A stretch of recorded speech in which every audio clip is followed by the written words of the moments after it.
Hello everyone, welcome back to my channel. Friends, आप blouse cutting करते हैं, stitching करते हैं, लेकिन आपकी अगर फिनिशिंग अच्छी नहीं है ना, तो समझ लीजिए आपको ब्लाउज़ में डिफ़िकल्टी आनी ही है। मतलब मैं क्या कहना चाहती हूँ कि ब्लाउज़ आपने कटिंग कर दिया, स्टिचिंग भी कर रहे हैं, लेकिन परफेक्ट फिनिशिंग से आपकी फ़िटिंग नहीं हो रही है। देखिए, ऐसे खींचने पर टान पड़ता है, या फिर आपको हैंड उठाने में प्रॉब्लम आती है, या फिर आपको बैक में सही नहीं लगता, या फिर आपको फ्रंट में ऐसा लगता है कि कहीं लूज़ है। तो उससे क्या होता है कि आपकी फ़िटिंग सही नहीं हुई है। हाँ, उसको फ़िटिंग आप कैसे कर सकते हैं, कहे मतलब बहुत सारे तरीके होते हैं फ़िटिंग करने के, सबका अपना अपना तरीका होता है।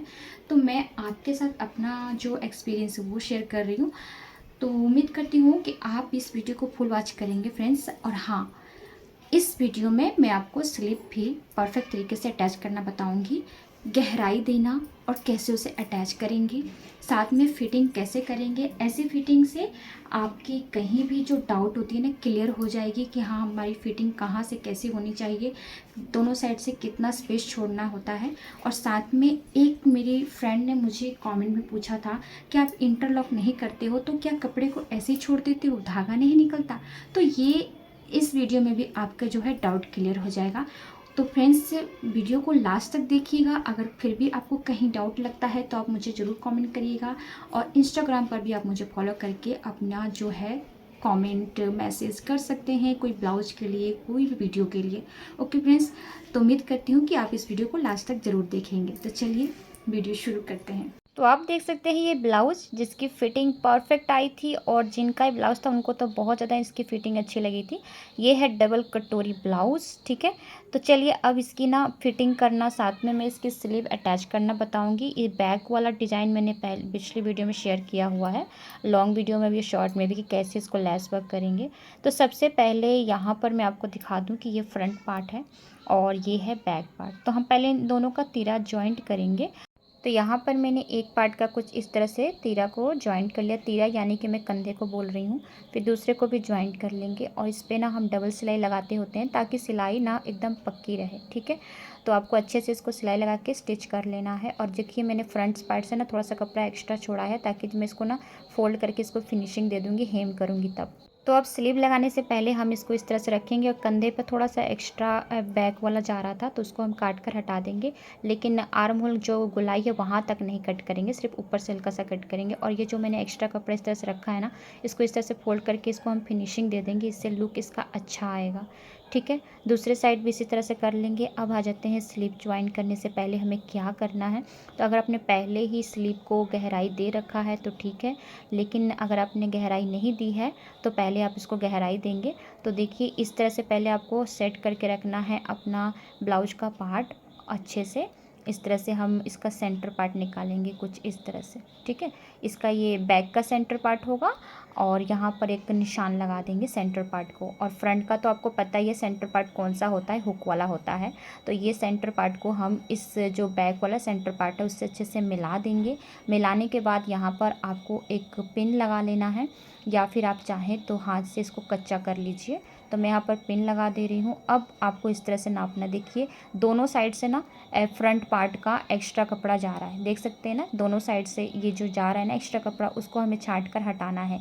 यही होता है ना जो हमारी फिनिशिंग अच्छी नहीं आने देता है। ये हर ब्लाउज़ में नहीं आता, कभी कभी किसी ब्लाउज़ में एक्स्ट्रा आ जाता है, जैसे कटोरी ब्लाउज़ में ज़्यादा करके मैं देखने को मिलता है। लेकिन जो फोर टक्स होते हैं या फिर प्रिंसेस कट, उसमें नहीं आता। तो ये आपको इस तरह से कट करना है, ऊपर से नहीं कट करना, नीचे से तिरछा कट करना है, मतलब कमर वाला पार्ट को कट कर देना है, लेकिन ऊपर नहीं कट करते हुए जाना है, क्योंकि ऊपर ये पूरा परफेक्ट है, नीचे से ही एक्स्ट्रा है। तो उसको हम पहले छांट देते हैं, लेकिन मैंने छांटा नहीं था। तो पहले जैसे हम कटोरी वाला ब्लाउज या फोर टक्स जो भी होते हैं तो एक्स्ट्रा बेल्ट को छांट दिया करते हैं, तो इसको मैंने नहीं छांटा था, इसलिए बच गया था। अब आपको इसको अच्छे से सेट करके देख लेना है। ये हमारा कुछ इस तरह से सेट हो रहा है। दूसरे साइड से भी आपको इस तरह से लगा कर देख लेना है, दूसरे साइड से भी। और अच्छे से एकदम फिनिशिंग से पहले आपको चेक कर लेना है कि कहीं से कोई भी कपड़ा एक्स्ट्रा नहीं होना चाहिए। साइड से जो ये जो है ना 2 इंच हमारा जो फिटिंग वाला पार्ट होता है वो फ्रंट और बैक सेम होना चाहिए, नहीं तो क्या होगा, तो जो हम स्लीव लगाएंगे ना ऊपर नीचे आ जाता है। फिर अपना ब्लाउज वाले पार्ट को भी अच्छे से नाप लेना है। मुझे लग रहा है कि मैंने कैमरा जब वीडियो बनाया थोड़ा सा इसको मतलब कैमरा को पीछे नहीं कर पाई, जो पूरा दिख नहीं रहा। तो आपको इस तरह से सेट करके देख लेना है कि कौन सा फ्रंट साइड में आ रहा है हमारा स्लिप। ठीक है, ये वाला पार्ट आ रहा है फ्रंट साइड में और दूसरा वाला भी मैंने निशान लगा लिया फ्रंट वाला। अब दोनों फ्रंट वालों को कुछ इस तरह से रखेंगे और इसको गहराई देंगे 1/2 इंच की। तो हमारा जो ब्लाउज का जो फ्रंट पार्ट है वो 1/2 इंच की गहराई पहले से दिया हुआ है मैंने, लेकिन स्लिप को मैं बाद में देती हूँ ताकि मुझे बाद में कन्फ्यूजन ना हो। तो मैंने दोनों को इस तरह से रख के सेट कर लिया था कि कौन सा हमारा फ्रंट पार्ट में आ रहा है और उसको निशान लगा दिया है। अब यहाँ से हम इसको फ्रंट वाले पार्ट को गहराई देंगे। तो इसको पहले अच्छे से सेट कर लेंगे और यहाँ से हम जो 2 इंच मार्किंग छोड़ देंगे, सेंटर वाला पार्ट निशान लगा लेंगे। 2 इंच जो है ना छोड़ने के बाद हम इसको इस तरह से 1/2 इंच का गहराई देंगे। तो देखिए स्टार्टिंग से पूरा गहराई नहीं देना, सिर्फ 2 इंच से छोड़ने के बाद देना, नहीं तो स्टार्टिंग से दीजिएगा ना तो वो हमारा स्लिप का पार्ट ऊपर नीचे आ जाता है। तो अब देखिए इसको मैंने 2 इंच छोड़ने के बाद इस तरह से गहराई दे दिया है और सेंटर पार्ट तक ही ले जाकर इसको गहराई दिए हैं। अब इसको हम निकालेंगे और अब हम इसको जॉइंट करेंगे।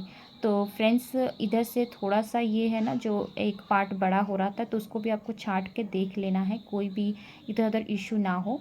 इसके बाद एक सिलाई हम इससे लगा देंगे ताकि हमारा अस्तर मेन कपड़ा एक साथ जॉइंट रहे, इधर उधर ना खस के। तो इसको भी हम जॉइंट लगा देंगे। अभी मुझे ना उस टाइम मैंने ध्यान से देखा नहीं कि कैमरा अच्छे से हुआ नहीं है, जो कि आपको अच्छे से समझ में शायद ना आए, तो आप मुझे ज़रूर कमेंट करिएगा। अगर आ गया तो बहुत अच्छी बात है। तो यहाँ पर अब इस तरह से रख के चेक करना है कि एक पार्ट हमारा जो है वो 1/2 इंच गहराई है इस तरह से। तो अब हम क्या करेंगे, इस तरह से रखने के बाद ना कुछ इस तरह से चेक कर लेंगे परफेक्ट तरीके से, फिर सेंटर में एक निशान लगा देंगे या फिर छोटा सा कट पॉइंट लगा देंगे। अब हमें पता है कि कौन सा पार्ट हमारा फ्रंट पार्ट में आएगा, तो अब पिन को हटा देंगे, पूरा कपड़ा बराबर हो चुका है। तो फ्रंट वाला जो साइड है वो हम फ्रंट पार्ट में ले जाएंगे और जो मतलब हमने गहराई किया है स्लीव वाले पार्ट को कुछ इस तरह से रख के आपको चेक कर लेना है। ठीक है, इस तरह से। तो ये फ्रंट में जा रहा है तो हम इस तरह से लेकर आएंगे और जो हमने कट पॉइंट लगाया है उसको हम कंधे की सिलाई जो हुई है ना उस पर इस तरह से मिलाएंगे और एक पिन लगा देंगे। पिन लगाने के बाद अब इसको इस तरह से मिलाते हुए जाएंगे, पूरा टोटली मिलाएंगे। तो ये इस तरह से मिलते हुए परफेक्ट, मतलब थोड़ा सा एक्स्ट्रा पार्ट जा रहा है तो वो हम बाद में हटा देंगे काट कर, स्लिप का पार्ट एक्स्ट्रा जा रहा है। तो जितना हमारा इस साइड स्लिप का पार्ट एक्स्ट्रा गया है उतना ही हमारा दूसरे साइड भी जाना चाहिए, तभी हमारा स्लिप जो है परफेक्ट तरीके से लगता है। इसलिए हम सेंटर में ना एक पिन लगा देते हैं ताकि दोनों पार्ट एक दूसरे की तरफ बट जाएगा। अगर छोटा भी हुआ ना एक साइड का तो कोई दिक्कत नहीं है, क्योंकि हमारा जो सेंटर वाला पार्ट है सेंटर में ही रहेगा, इधर उधर खसकेगा नहीं। ठीक है, इसलिए पिन लगा के हम करते होते हैं ताकि एक साइड जो भी कपड़ा गया और दूसरे साइड जो भी कपड़ा गया वो बराबर ही जाएगा। अगर छोटा भी गया तो भी कोई प्रॉब्लम नहीं, क्योंकि आपका सेंटर पार्ट इधर उधर नहीं हिलना चाहिए। तो देखिए इधर का पार्ट भी थोड़ा सा एक्स्ट्रा गया है और दोनों साइड का पार्ट एक्स्ट्रा गया है। इसके बाद आपको क्या करना है, एक और सिलाई लगा देनी है। तो ये हमेशा साइड किनारे में एक सिलाई लगाना चाहिए, इससे जो है ना स्लीव की मजबूती बनती है। तो यहाँ पर एक और मैंने सिलाई लगा दिया और अब हमारा स्लीव जो है इस तरह से लग गया है। उम्मीद करती हूँ कि आपको स्लीव लगाना अच्छे से आ गया होगा और स्लीव को गहराई देना भी आ गया होगा। तो यहाँ से हम स्लिप को रख के देखेंगे, थोड़ा सा जो इसका पार्ट है ना एक्स्ट्रा जाएगा, तो उस पार्ट को हमें ना काट कर हटा देना है। ठीक है, अब दूसरे पार्ट को भी हमने लगा लिया है स्लिप को और अब हमारा फिटिंग का बारी आता है। तो फिटिंग के लिए आपको करना क्या है, कपड़ा को सीधा ही रखना है, उल्टा नहीं करना ब्लाउज़ को। और अभी मेरे पास एक क्वेश्चन आया था कि आप इंटरलॉक की मशीन नहीं है आपके पास, तो क्या आप कपड़े को ऐसे छोड़ देती हो, सिलाई नहीं खुलती है? तो देखिए मैं ऐसे करती होती हूँ ब्लाउज़, अधिकतर मेरे पास ब्लाउज ही आते हैं तो इसलिए मुझे टेंशन नहीं है, और सूट आते हैं तो उसका मैं दूसरा उपाय खोज ही लूँगी। तो पहले हमें क्या करना है, 2 सूत इस तरह से कपड़ा को रख के सिलाई करना है और ये स्लीव का जो पार्ट है ना कुछ इस तरह से इसका कपड़ा ऊपर करना है, मतलब नीचे की तरफ झुकाव नहीं होना चाहिए, ऊपर की तरफ झुकाव होगा। और दोनों ही सिलाई को मिलाते हुए सिलना है, क्योंकि जब आप सीधा रख के दोनों सिलाई को मिलाते हुए सिलेंगे ना तो उल्टा करने के बाद भी ये दोनों सिलाई मिलेंगी। और ऐसे भी हमने 2 इंच छोड़ के बाकी गहराई दिया है, जो स्लीव का पार्ट है और साथ में ब्लाउज का पार्ट है, तो वो 2 इंच के बाद ही हमारा फिटिंग आएगा। तो दोनों साइड से हम ना इस तरह से ही 2-2 सूत लेकर सिलाई कर लेंगे।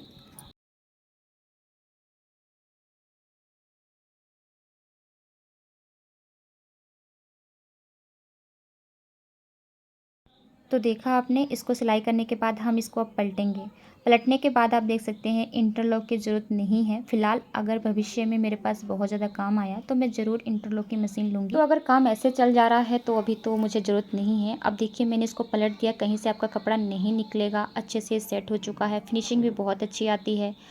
अब इसमें हम फिटिंग का मार्क करेंगे। तो फिटिंग का मार्क आप देख लीजिए मैं कैसे लगाती हूँ निशान फिटिंग का।